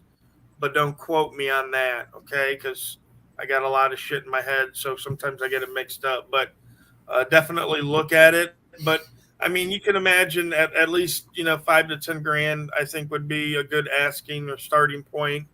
But you can go up from there, depending on whatever. The more you ask for, the more you're likely to get. If you ask for 60, you might get 30. If you ask for 10, you might get 2. So just keep that in mind. Brent Bradley says, have any good website or other tool to find civil rights lawyers? I've reached out to several law firms, normally get voicemail without getting a call back. If they do talk, no civil lawsuits. Brent, here's the hard facts on the civil rights lawsuits, buddy. Unless you've been arrested and have injuries, it's almost impossible to find a lawyer to take a civil rights claim, right? Unless there's big money involved. That's what Wanda just posted as you were saying it. She Yep. said attorneys want bones broke or being shot before they will represent you. Yeah, absolutely. That is actually the truth. Now, every once in a while, you'll find a gem of a guy. There's that guy in Oklahoma. I did a video on a couple weeks back who was out there doing audits. He's a civil rights lawyer. He might, be able to help some people out in Oklahoma. Because civil rights lawyers, they practice in the state where they're at. They can't practice all over the country. So you got to find somebody in the state that you're in that the violation occurred in. What I would rather see people do is to take the time and read civil procedure, learn the federal rules of civil procedure and file the lawsuit yourself. Nobody's going to fight as hard for your rights as you will, right? There's no man on this earth that is going to fight for your rights harder than you will, right? So that's number one. Number two is you're giving up 30 to 40% of your money to this lawyer who, this isn't rocket science. It's really not. Take the time, learn the stuff that needs to be learned, do it yourself. You're going to be much better off. Once you have that down pat, you're going to breeze through life. There's nothing that's going to worry you. I always tell people learning the law is not something that's ever going to affect you negatively, right? Unless you learn the law in a vacuum, which means that you go in with preconceived notions and come out the other end, thinking that the law doesn't apply or something of that nature, So just be careful that you don't have preconceived notions or beliefs about the law before you go into learning the law. I like to say, forget everything you think you know and start fresh. And, that's how you get a good concept. And Six Oaks Farms in here, he could probably back me up on that. And that is, again, to forget what you think you know about the law, forget what you saw on CSI, forget what you saw on LA Law, forget what you saw and heard in Matlock, and just go into law thinking that you don't have a clue. And I think that's your best chance to actually learn law. And a lot of the law books I have, they actually make that statement at the beginning to forget about your preconceived notions. Well, and when we're talking about hiring lawyers, the one thing you have to remember is that prosecutors will only take cases that they think they can win. If they don't think they can win the case, they will not take it. There's just no way. Right. Okay, we got another troll comment here. This is going to be the last one I answer for you there, El Bay, dumbass A. And then after that, my mods can show you the door because we don't entertain stupidity here. If you got something to say, I've got links all over the place for you to come up and say it, tough guy, Mr. fucking genius guy. If you want to challenge my integrity, if you want to challenge my education, come on up and show me what you got, fuck boy. Just like on the street, you know what I mean? Because if you step to me on the street, I'm going to call you a fuck boy to your face, fuck boy. So there's the link. Come on up, spew your shit, or get the fuck out. Thank you. Goodbye. Post the link for him too.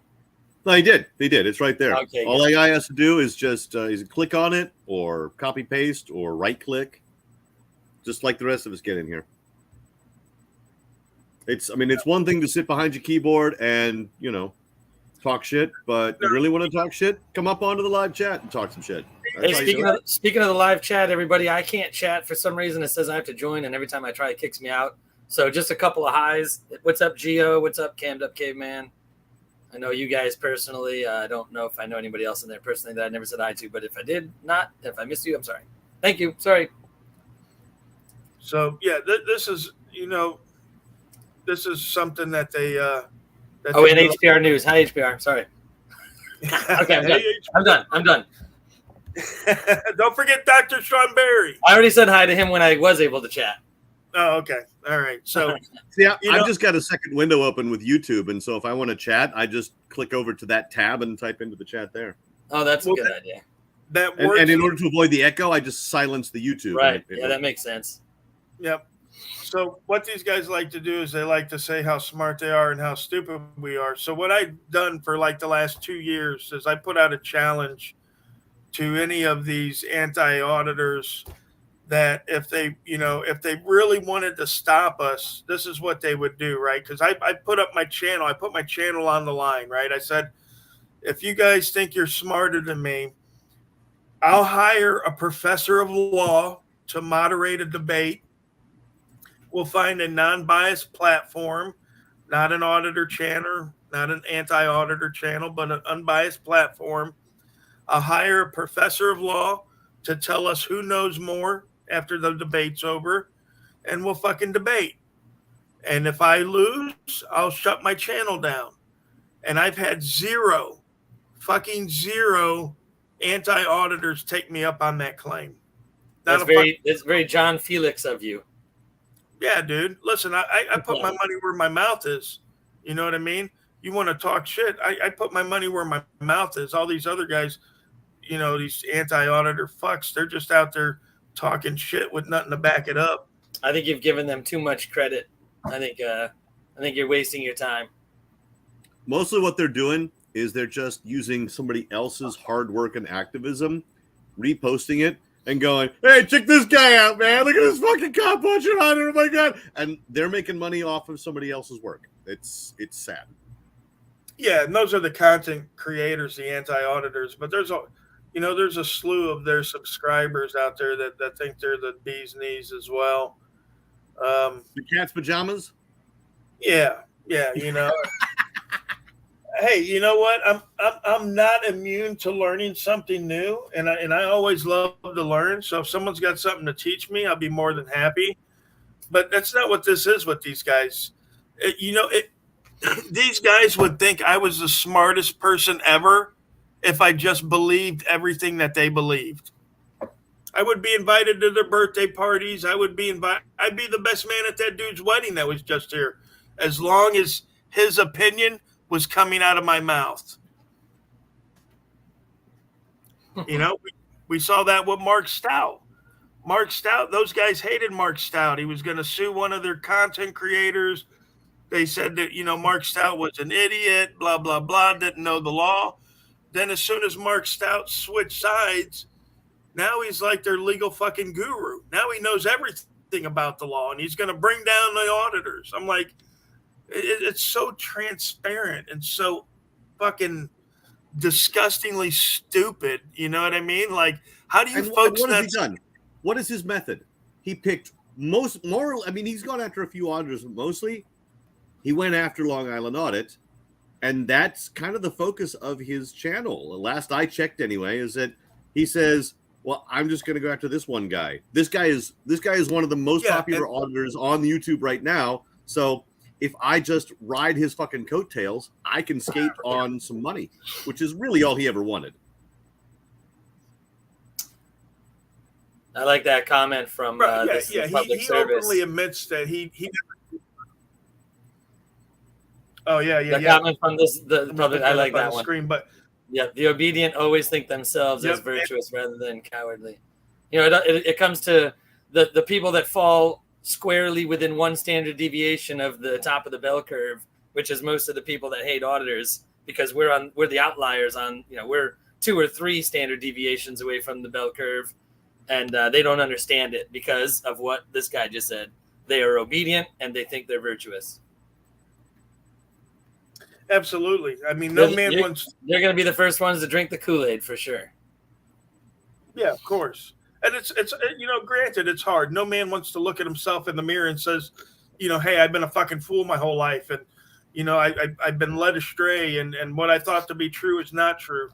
Very few men got the intestinal fortitude to actually do that, and so they just rather stay compliant and stick with the game plan, right? Because they're hoping above hope that everything's going to work out for them, and it's just Unfortunately, that's not the way it's going to work. But they'll find out themselves in due time. Dr. Sean, you're not only does your bell curve, but your scale also lies to you.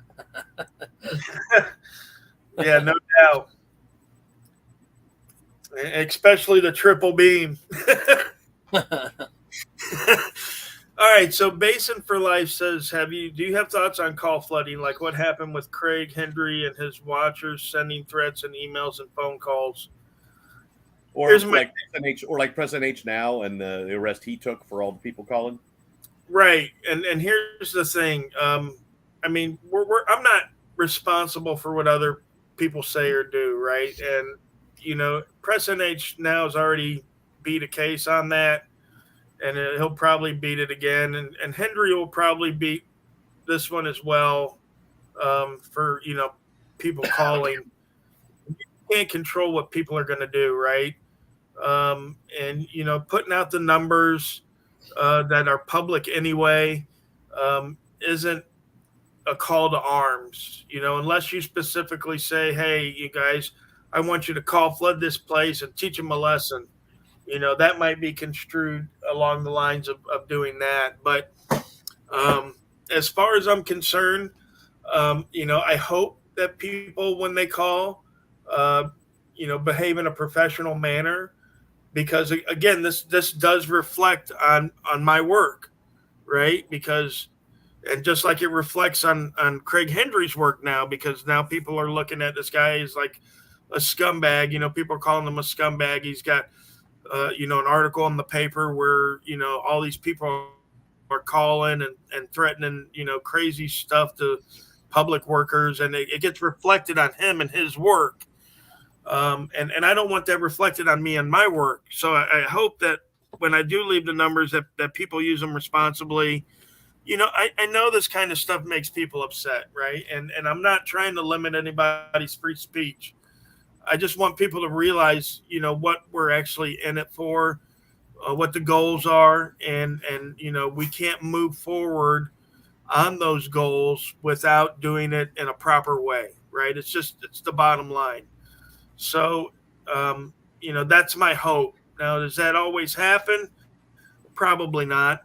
I'm sure there's people that get worked up. I mean, I get worked up, obviously, when I see some of these videos and I call, but I keep it to a professional tone. I don't want to inhibit or mess up somebody's chance to do good work with me calling and making threats and just being an idiot on the phone to the people, because that's not going to do anything, right? That's absolutely not going to do anything besides scare people or do something of that nature. So. Hey, Rogue, I'm curious because I seem to have somehow missed this. Did CH basically quit auditing?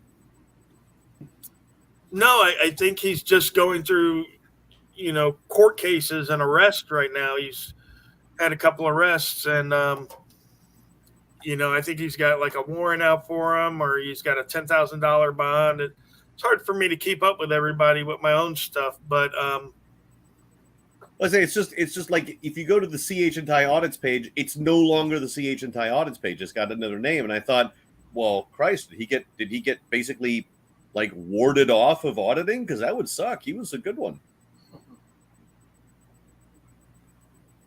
Yeah, no, I don't think it's that at all. I think he's just dealing with a lot of stuff like that. Hey, if you go back a little ways in the comments, now I lost it. Hold on, I'm almost there again. Brent Bradley left a comment, writes, he's curious how the content creators think about channels that do not add value. And I feel like we might need a little bit of elaboration on that comment and what he means by do not add value, because that's we were both talking about that, because he mentioned like CT3, and there's a lot of channels that basically just repost other people's videos. Oh, is that what he meant by that? Is that what he meant? Yeah, but I mentioned I responded that like guys like ATA and Lackluster are effectively value added channels. Oh, they repost other people's videos, but they also do research, they do FOIA requests, they do actual in-depth analysis. They actually put the work in to analyze other people's audits, cop watches, or interactions Whereas guys like CT3 really just go, hey, here's 3 audits that I think are pretty cool, and I make a couple of comments at the end. Right. Give me views. Okay. Yeah. So now, do you interpret that as not adding any value, or do you interpret that as, any what's the phrase I'm trying to say? Any exposure, good exposure. Yeah. Like, I mean, if he's getting people to watch videos that are good, that we consider good content, that otherwise wouldn't have had access to it, doesn't that maybe add value as well? Yeah, it's not adding value. It's just basically broadcasting it. It's broadening the audience, but you're not adding anything. All you're doing is just increasing the view count, except you're increasing the view count for yourself. And I'm probably going to ruffle a feather or two when I say this, but for example, San Joaquin Valley, a lot of his videos are just other people's videos. And on one hand, he does direct a lot of eyes to the channel that he gets it from, but whatever video he posts first, he gets to keep the views and whatever money he makes from that video. And I understand that. So you're interpreting the word value. This goes back to a conversation we had about an hour ago. You're interpreting the word value as in personal value to the actual creator. Well, yeah, I'm looking at value. Like ATA does extensive legal analysis. No. I understand your point between the difference between the two channels of ATA versus CT3. But I'm saying you're interpreting the word value as in value to the creator of that particular video, whereas maybe I'm looking at value as value to the entire, encapsulating the entirety of our cause, of the movement. I'm using value added as in the commercial. The commercial interpretation, where value added is you buy something. You're a person. You buy something, and then you improve it and sell it for more. Right. So I guess going back to you, Brent, did you mean value to the individual, or did you mean value to the cause? Because then the answer might be different, right? Well, for me, both situations have value to me, right? And I'll tell you why. The only time I don't like somebody using my video is if they leave no credit to me, right? So I don't mind if people use my videos to, broaden the understanding or output of First Amendment. I also don't care if a smaller channel uses my video in order to bump up its views, to get more subscribers, to start doing their own thing. I've allowed both, and I will keep allowing both. I find value, like a lot of people dislike Long Island Audits because of his apology letter or whatever, but I find value in the fact that Sean brings in a lot of new people into the community. Now, that doesn't necessarily translate to dollars or views in my pocket or anything of that nature, but the more people with the more eyes on it, to me, is better, and it adds value to the community, even though it doesn't add value specifically to me. You know what I mean? So I'm a both camps, really. And with Sean in Long Island Audit, he very rarely posts anybody else's material aside from his own. I think the last time he posted somebody else's material was when he posted Tua Pre doing his Long Island Audit imitation. No, he posted another one. That was funny. That was super funny too. that whole the imitation of him was really funny. I enjoyed that quite a bit. Yeah, he posted one not too long ago about a guy getting choked or something by a cop. Yes, yep, he did. Oh, yeah. I'm sorry, I just forgot that one. Then I'm sorry. So if not that anyone's asking, and not that there's a poll out there or anything, but I absolutely love Long Island Audit's content, and I care not at all about his apology letter. He addressed it. He admitted that he thinks it was a mistake and that he should never have done it, and he wouldn't do it again. And I think no problem with me. I think his content's great. See, my only big problem with that whole apology letter bullshit was that it was really early on in his cop watching auditing career, and he did it, and then he regretted it, and it was addressed by the 1A community and was resolved. And then, and I know Brian is a major player in the 1A community, but because he does a video every single day, he sometimes runs out of content and has to dig deep into the archives. And he basically dug up an old Long Island audit video and basically dredged up the old bullshit. He pretty much, something that was resolved, he effectively unresolved for everybody. And that's what led to that big live chat that Rogue here put up, which I watched that chat, and it was embarrassing for the old school auditors, guys like Bay Area and San Joaquin. They did not look very good shitting on Long Island Audit, and because Long Island Audit was like, look, man, we did this like a year ago. We discussed this. We put it to bed. Yeah, I watched that. We were through with this, and now you guys are coming at me again, and you have nothing to say that's new. Right. And it's not, I mean, it's not like I'm a huge LIA mark or anything like that. It's just that I was like, yeah, man, you guys already resolved this shit, and here we are rediscussing it. What the fuck was that? Yeah. And listen, I like Sean. I love his stuff. I watch his stuff. I like San Joaquin. I watch his stuff. I like Bay Area. I watch his stuff. These are all good guys. These are guys that are probably in my top 10 guys, every single one of them. And I'll keep watching them. And I'm an easygoing guy, and I just don't give a damn. Like I told him during that stream, there is nothing that any of you guys are going to do that is ever going to affect my auditing. I don't give a damn. I don't care what case law gets made in your name that says we can't audit. It's not going to affect me, right? Because there is case law that people. I watched that stream and was like, God damn it! I wish I had been awake and or not at work to attend that, because whatever time you did that one, I'm 13 hours ahead. It just didn't click for me. I was like, fuck! I wish I'd been there for that. Right. And I told him during the live stream that apology letter is never going to have any effect on what I do in my life. So as far as I'm concerned, it's a non-starter, right?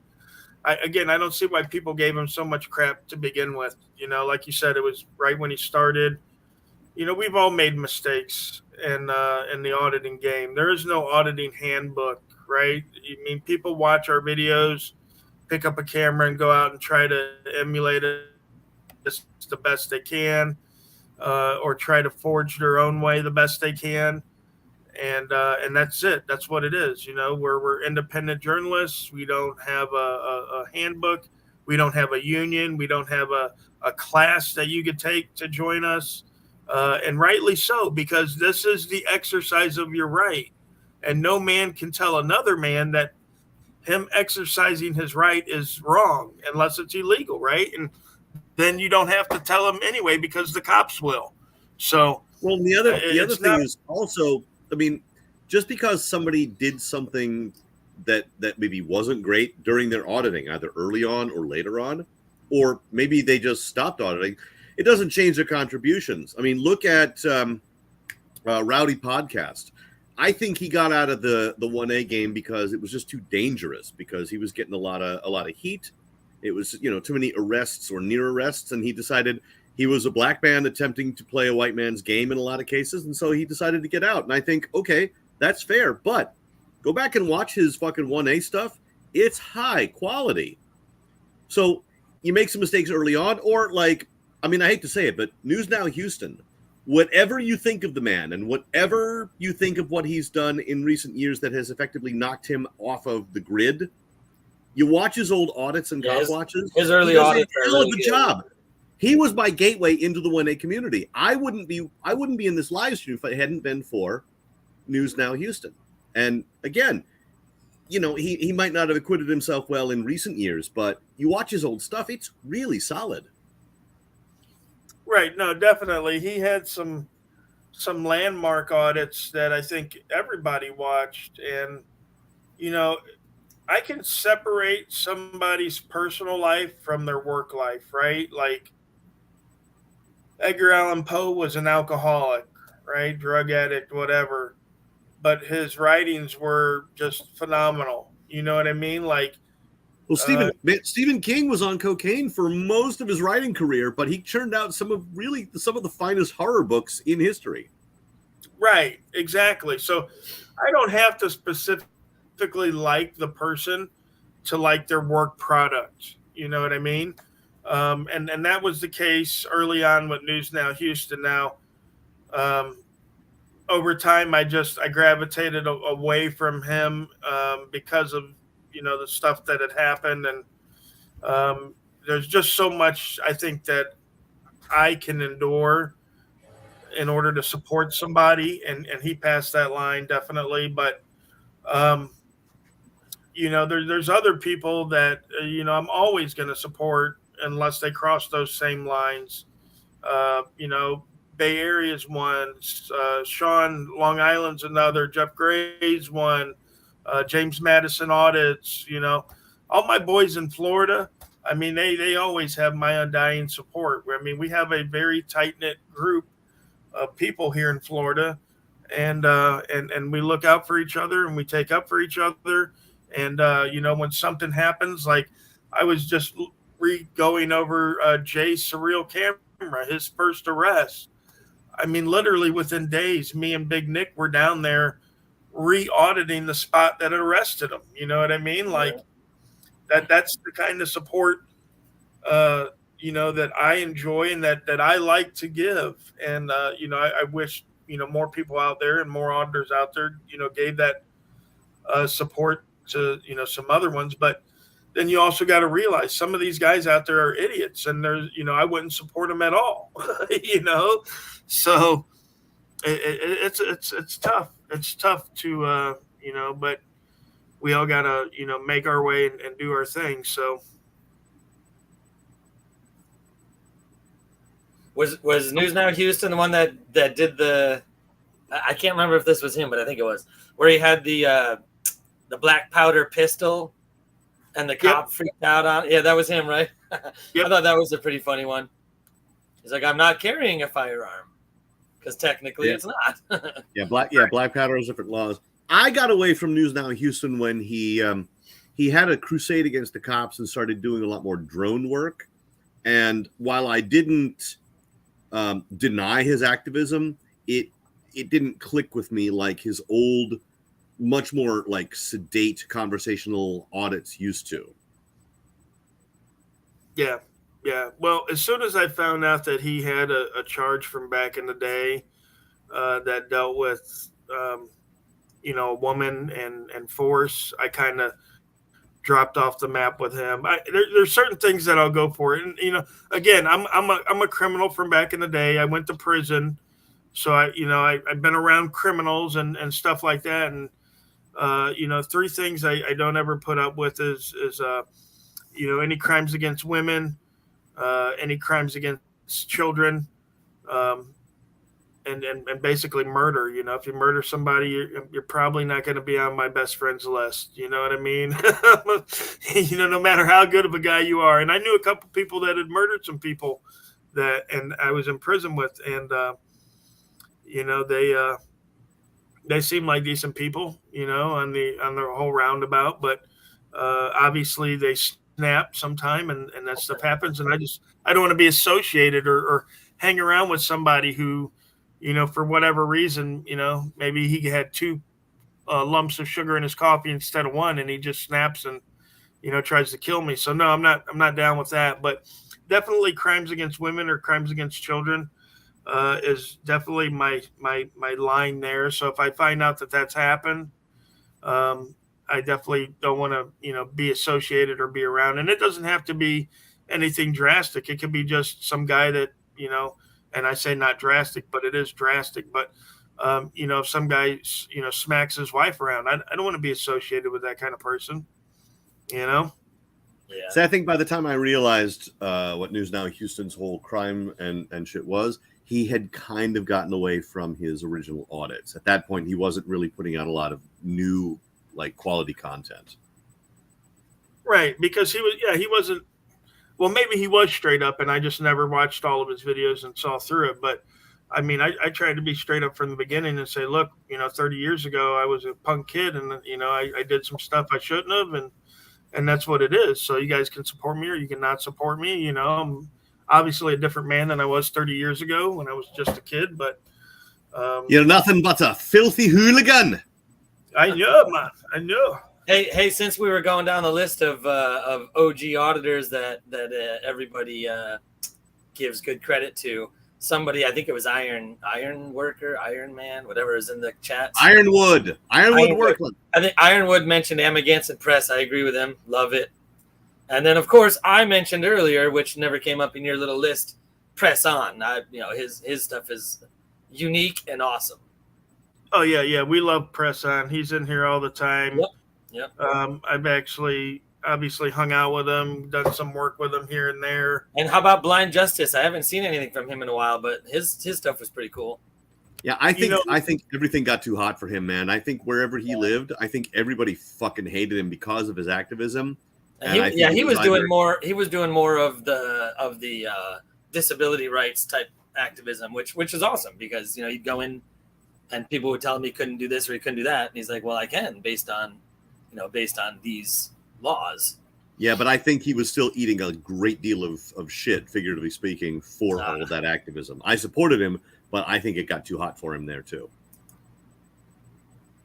Yeah, he moved out of North Carolina. He's no longer in North Carolina. I actually did some work with him a couple of months back, right before my trial. Actually, in April, me and him went out and did some decent work out there. And it just so happened, me and Rights Crispy were talking to him this past week, and he's doing great. He's got a lot of court stuff that he's still dealing with from that North Carolina stuff that that got caught up in. So that's why he's been kind of on the down low. But yeah, I mean, Mike, and if folks don't know Blind Justice, his name's Mike. He's a great guy. He's a great guy. He's got a great family. He's a great family man. He's just an all around champ. The guy is. He's he does stuff without for other people without even thinking about it. He's just a great guy. Hey man, I respect him. He like subscribed to my channel with 2 of his fucking channels. And out of nowhere, because I don't do anything close to what he does, and he just subscribed to me with 2 of his fucking channels. It was like, thanks, man. Yep. Yeah. No. Yeah. There's a lot of good guys out there, doing the work. And Wanda says there's a lot of great videographers, and we could list them for days. And you're absolutely right, Wanda. Well, the ones that I like, the ones that I miss, man, the ones that did great for a while and then just stopped. Like I say, like Rowdy Podcast was fucking great. I miss seeing that guy in action. I understand why he's out, but he was awesome.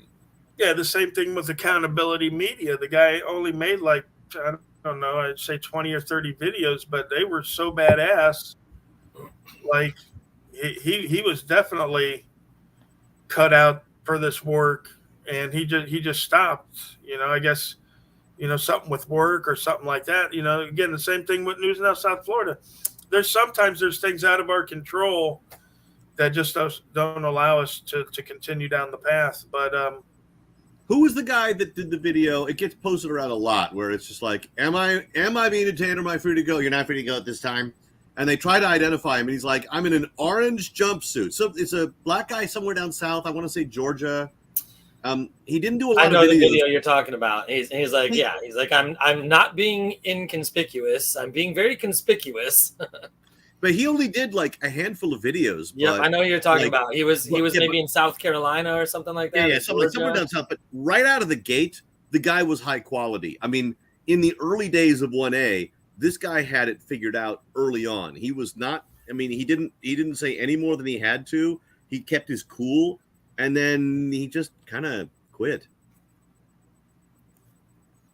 Yeah. I tell you who I feel bad for. Philip Turner. And because he did some really amazing auditing years back. He had some great audits. He kept his cool. He's got case law in his name. He won several lawsuits for a decent amount of cash. And it got to the point that now he shows up on scene for a cop watch, and they're like, "Hello, Mr. Turner." He got so famous and created case law so fast that auditing and cop watching no longer mean anything because they all know who he is and they all mind their P's and Q's when they see him. Maybe he should go to a different area and try. But yes, I mean, Texas is a big state, but I mean, I think he's hit like everywhere within his reasonable radius. I think he's hit, and now nobody fucks with him because he's Philip goddamn Turner. Hey, Wanda, can you post your channel? Like, you keep talking about your content and your videos, and you're going somewhere next week. Can you post a link to your channel so people can find it? Yeah, let's get Wanda the link, man. Let's bring her up. No. Or she can come up on panel and talk about it. But yeah, man. I want to see some of your work. The channel name is Wanda Mize, and I did share a video. Okay. Of Wanda Mize on my channel, and I'm pretty sure the link's there. Wanda, if you're not a mod, you can't put links in the channel. But if I do have a mod in here that could throw up Wanda Mize link, yeah, Wanda is a dude. Okay. Well, male, female, who gives a shit? Let's see a channel link or come up onto the panel and talk to us. Absolutely. Well, we're getting ready to shut this channel down because it's been about 2 hours, and the wife and kids are home, and I'm in the living room yelling and cursing and screaming, and they won't get down with it. Yeah, you got a little bit mad there for a second, Rogue. You got to say, listen here, I'm the man of the house. You do what I say. If I want to yell and curse in the living room, you just go to another room because I'm the man now. I don't think that's a good idea. It's probably not a good idea. The thing is they already know this. Oh, there you go. Wanda's link is up now. See, that's all you want to see. There you go. Wanda. I'm going to go check it out here when we get off panel. Yep. And then, like I said, guys, I'll be throwing up a Crispy Nation video here just a little bit, and we'll do another video tonight. I got a lot of stuff coming out for the next week or so, so just be on the lookout. And don't forget to go to my channel and watch the Batman and Robin at Walmart video that Rogue was talking about earlier. It is pretty fun. Dude, that was so funny. And my videos have absolutely nothing to do with the 1A community. They're completely different, but you like watching people like come up with random ass fucking recipes to cook stuff on the fly or review things in the country that you may or may not ever get to visit. Hey, that's me. I think my most recent video is putting up rice and other dried goods for long-term storage, which as the political climate is ever getting worse and worse, maybe you all want to watch that too. You never know. I know. I made a spicy sandwich with 2 kinds of meat and mascarpone cheese, and put that up. Just actually, my video, I think my premiere ended about the time this one began. And don't forget to cheer on the Dolphins tonight at 8:20. They played the Eagles. It should be a good game. Fins up. Oh, yeah. All right, guys. Well, listen, links in the description if you want to support me.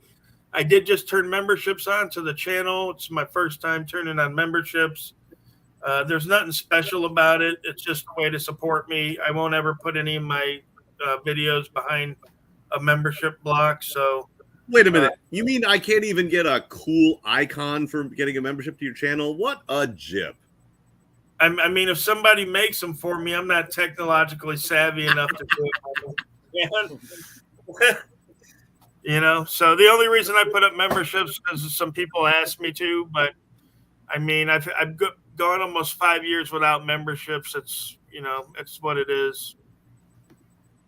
But what you need to do is get yourself one of them Patreons. I hear that's all the rage.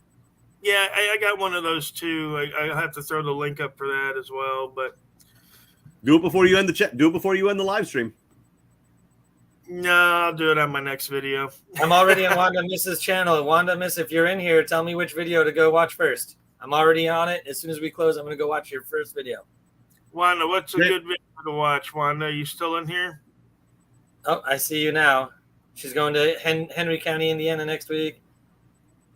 So, Wanda Miss, which video should I watch first? I already have your channel opened. What video, Wanda, should he go to? Give a title. Going once, going twice.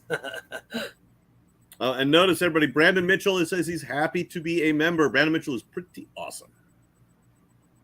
Oh yeah, Brandon Mitchell. Hey man, Brandon supports my channel, and Yeah, again, Brandon's got a I have cool icon. no affiliation with the 1A except that I'm just an avid viewer, and Brandon supports me, so I'm super appreciative of anybody that does that. Ego redress. All right, ego redress. I'm gonna go watch that one.